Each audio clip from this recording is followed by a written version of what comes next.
Hello students, कैसे हैं आप लोग। आज के टॉपिक में हम लोग डबल बस बार सिस्टम के बारे में जानेंगे। इसी डबल बस बार सिस्टम को हम लोग डुप्लीकेट बस बार सिस्टम भी कहते हैं। लेकिन आपसे ये रिक्वेस्ट है कि इस वीडियो को समझने से पहले, इस टॉपिक को समझने से पहले आप पहले जो दो टॉपिक हम लोग बात कर चुके हैं, यानी सिंगल बस बार सिस्टम और सिंगल बस बार सिस्टम विथ सेक्शनलाइजेशन, ये दोनों टॉपिक समझ लिएगा तो ये आपको बहुत आसानी से समझ में आएगा।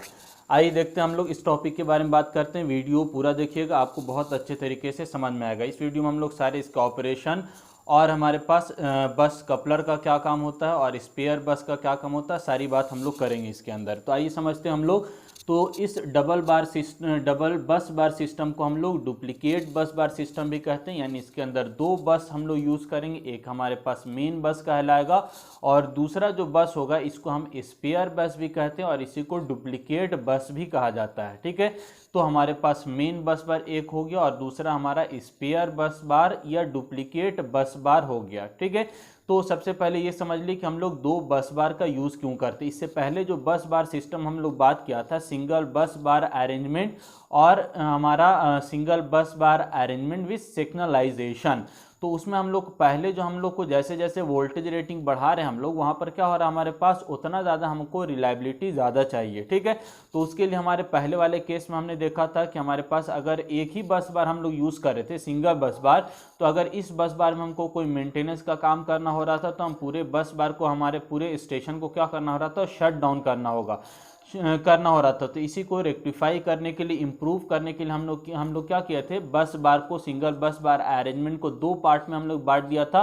और बीच में सेक्शनलाइजेशन लगा दिया था। ठीक है, लेकिन सेक्शनलाइजेशन वाले के अंदर भी प्रॉब्लम क्या था कि अगर एक बस बार में एक लोड आपको मिल रहा है तो दूसरे साइड जो है वो हमारे पास क्या करना हो रहा था, शट डाउन करना हो रहा था।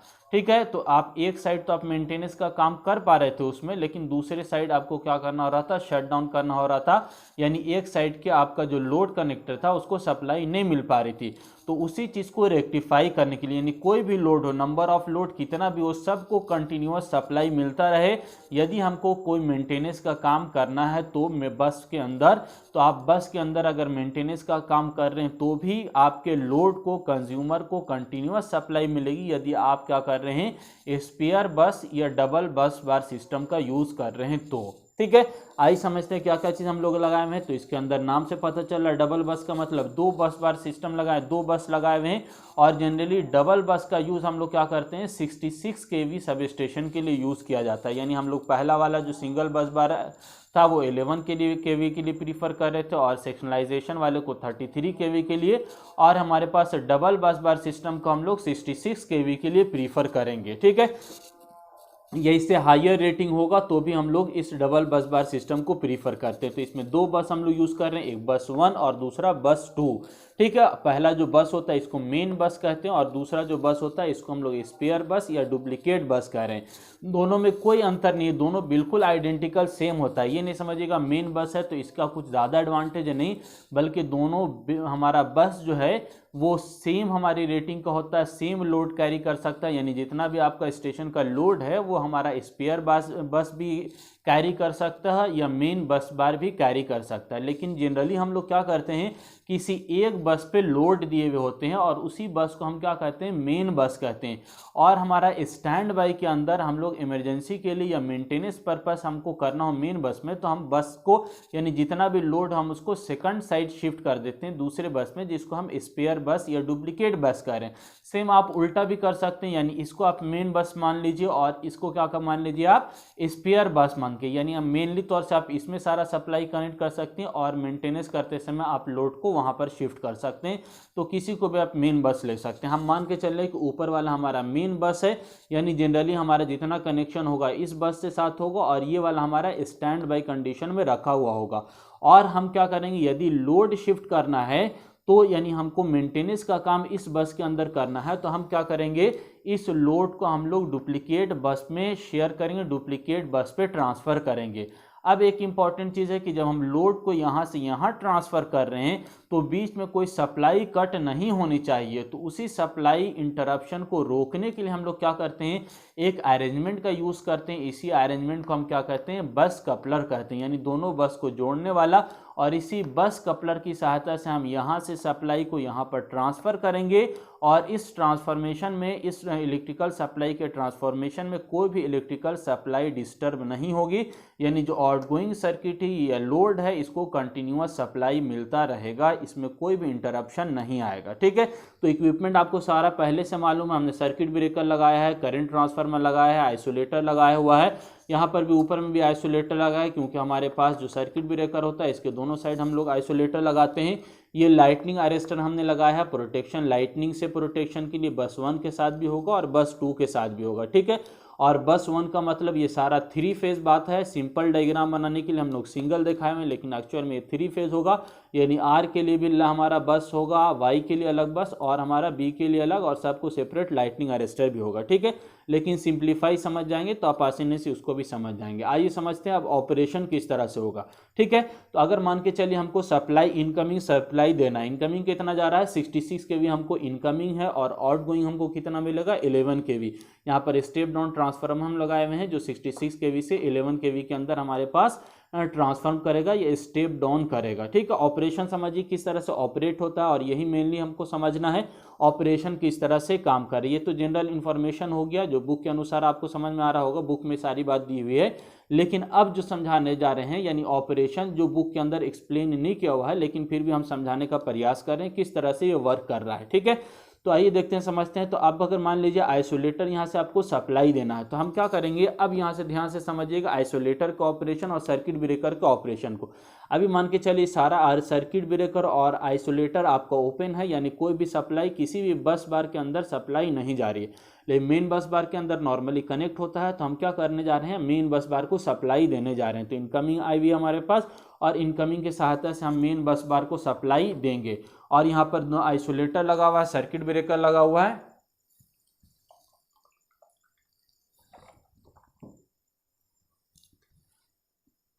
तो अब देखिए हमारे पास ऑपरेशन किस तरह से होगा। ये आइसोलेटर हमने क्या किया है, आइसोलेटर को आप जैसे क्लोज करेंगे सप्लाई वहां पे चली जाएगी। ठीक है, तो हम क्या कर दे रहे हैं, इस आइसोलेटर को क्लोज कर दे रहे हैं, ध्यान से समझिएगा। और यहाँ पर ऊपर में सप्लाई मेन इसको देना हमको। ठीक है, तो यहाँ बस के हम क्या कर रहे हैं, आइसोलेटर को कनेक्ट कर रहे हैं। ठीक है, और जैसे कनेक्ट हो गया तो अब हमारे पास क्या हो गया, यहाँ से हम बस बार सर्किट ब्रेकर को कनेक्ट करेंगे और हमारे पास सप्लाई क्या हो जाएगी, हमारा मेन बस बार पर चली जाएगी। यानी ये जो आपका हमारे पास पहला मेन बस बार है वो एनर्जाइज्ड हो जाएगा। लेकिन अब ध्यान से समझने की चीज़ ये है कि पहले किसको ऑपरेट करना पड़ेगा। लेकिन आपको मालूम होगा कि हमारा जो आइसोलेटर होता है इसको हम हमेशा क्या करते हैं, नो लोड कंडीशन में ऑपरेट कराते हैं, यानी कोई सप्लाई नहीं होगी तो इसको ऑपरेट कराएंगे, या इस सप्लाई कंडीशन में या लोड कंडीशन में इसको ऑपरेट कराएंगे तो इसके अंदर स्पार्क प्रोड्यूस होगा, आर्क प्रोड्यूस होगा। तो हमारे पास नो लोड कंडीशन में हमारे पास ऑपरेट कराने के लिए हमको क्या करना होगा, सर्किट ब्रेकर को बाद में ऑपरेट कराएंगे, पहले आइसोलेटर को ऑपरेट करा देंगे। ठीक है, तो सर्किट भी हमारे पास आइसोलेटर को बंद कराया हम।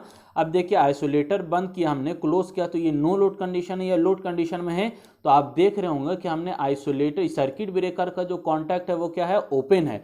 इसका मतलब ये नो लोड कंडीशन में। अभी आइसोलेटर आप बंद भी कर दीजिएगा तो करंट नहीं जाएगा, क्योंकि हमारा सर्किट ब्रेकर का कॉन्टैक्ट ओपन है। ठीक है, तो अब मेन हमारे पास सर्किट ब्रेकर कॉन्टैक्ट ओपन है, यानी ये पूरा नो लोड कनेक्शन है, नो लोड कंडीशन है। इस आइसोलेटर को आप बंद कर सकते हैं, कोई प्रॉब्लम नहीं होगा आपको। तो हमने पहला आइसोलेटर भी बंद कर दिया, दूसरे आइसोलेटर को भी हमने क्लोज कर दिया, यानी हमारा बस बार क्या हो गया, मेन बस बार अब एनर्जाइज्ड हो गया।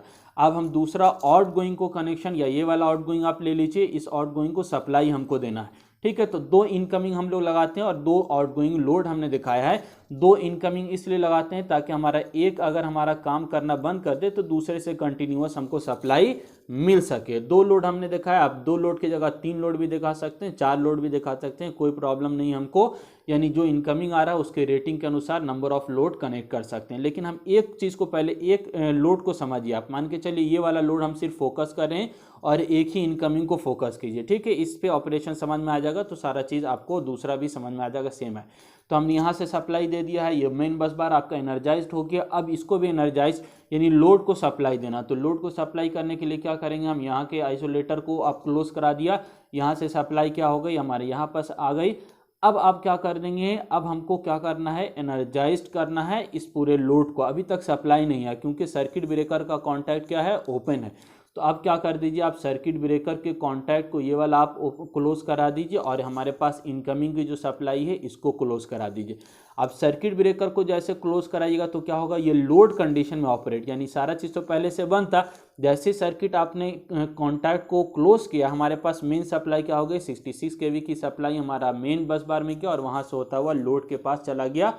और मेन सप्लाई जब आप कॉन्टैक्ट को क्लोज करेंगे तो आपको कोई प्रॉब्लम नहीं होगा, यानी यहाँ पर अगर मान के चलते आर्क प्रोड्यूस हुआ भी, स्पार्क प्रोड्यूस हुआ भी, तो यहाँ पर हम आर्क को बुझाने का व्यवस्था किए हुए होते हैं, इसके कारण हमको यहाँ पर कोई दिक्कत कोई प्रॉब्लम नहीं होगा। ठीक है, तो हमने क्लोज कर दिया, यानी मेन सप्लाई से होता हुआ हमारे पास लोड को आपको सप्लाई चली गई। ठीक है, कंज्यूमर तक चला गया, यहाँ तक कोई प्रॉब्लम नहीं है।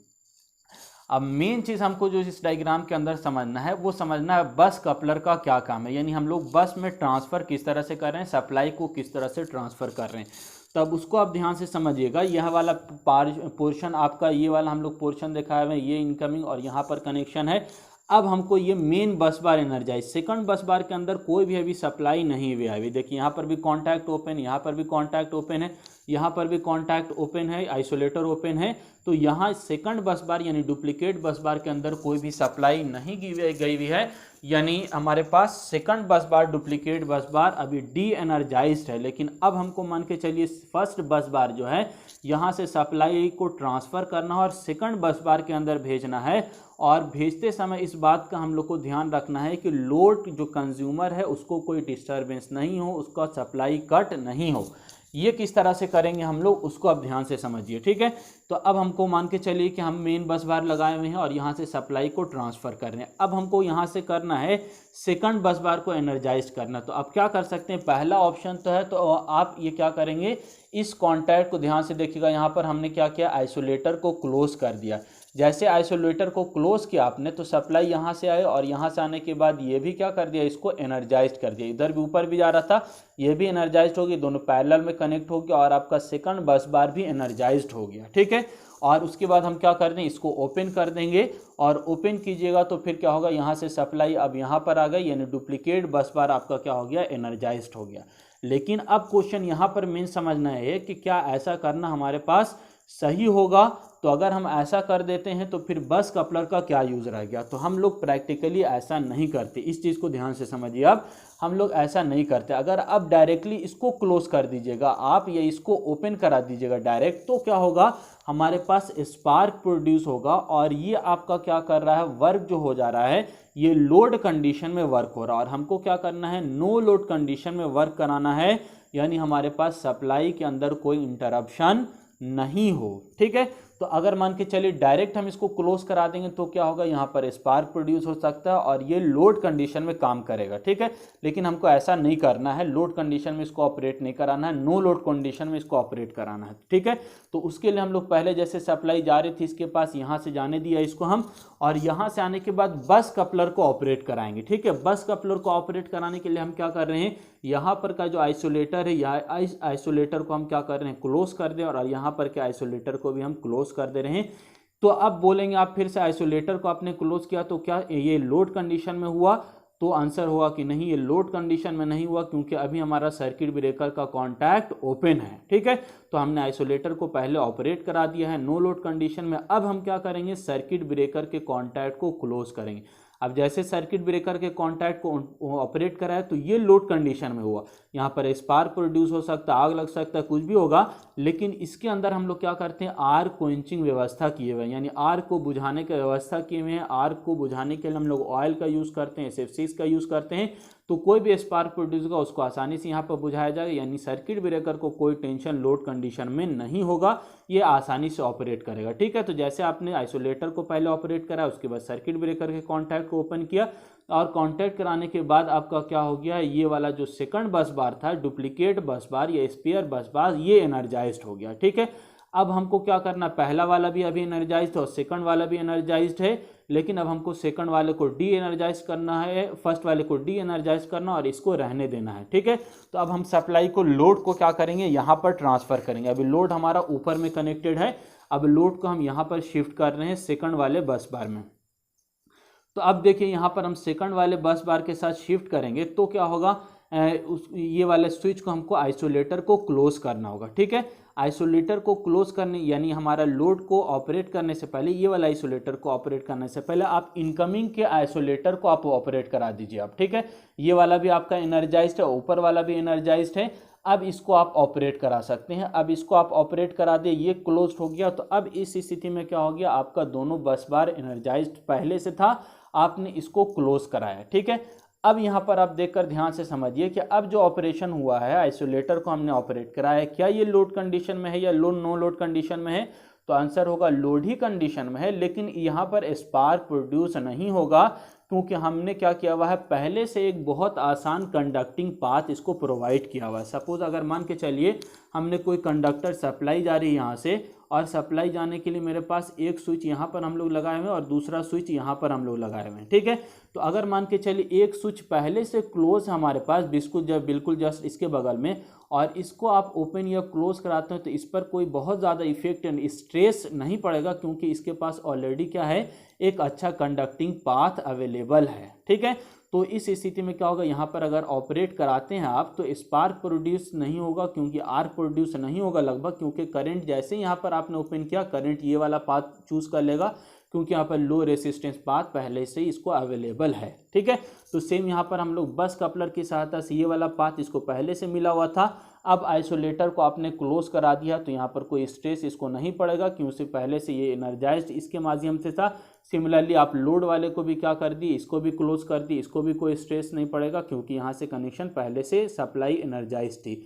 अब हमारे पास क्या है, लोड हमारे पास बिल्कुल कनेक्ट हो चुका है, और अब हम क्या करेंगे, सेकंड वाले बस के साथ हमारे पास लोड कनेक्ट हो चुका है। अब पहले वाले बस को हम ऑपरेट कराना है, तो आप कुछ नहीं कीजिए, ये वाला जो कॉन्टैक्ट है इसको ओपन करा दिए सर्किट ब्रेकर को, यानी सेकंड वाला आपका डी एनर्जाइज्ड हो जाएगा और यहाँ से आप सारे कॉन्टैक्ट को क्या कर लेंगे, हम ओपन करा देंगे। यहाँ पर हमारे पास ऑपरेशन नहीं होगा। या पहले ही वाला हमारे पास आइसोलेटर है, इसको ऑपरेट करा दीजिए, आइसोलेटर को ओपन करा दिए और उसके बाद सर्किट ब्रेकर को ऑपरेट करा दीजिए, और इसके माध्यम से आपका क्या हो जाएगा, ऊपर वाला जो मेन बस बार था वो हमारा डिसकनेक्ट हो जाएगा और सारा लोड अभी आप देख रहे होंगे आपकी जो मेन सप्लाई है ये भी डिसकनेक्ट हो गया। मेन सप्लाई कहाँ से आ रही है, आपका स्पेयर बस बार में आ रही है, और हमारे पास कनेक्शन कहाँ से आ रहा है, आउटगोइंग जो जा रहा है यहाँ से होता हुआ हमारे पास कहाँ जा रहा है, इस लोड के पास जा रहा है। यानी हमारा पास इनकमिंग और आउटगोइंग दोनों किससे कनेक्ट हो गया, स्पेयर बस से या डुप्लीकेट बस से हमारा कनेक्ट हो गया। और इस प्रकार हमारे पास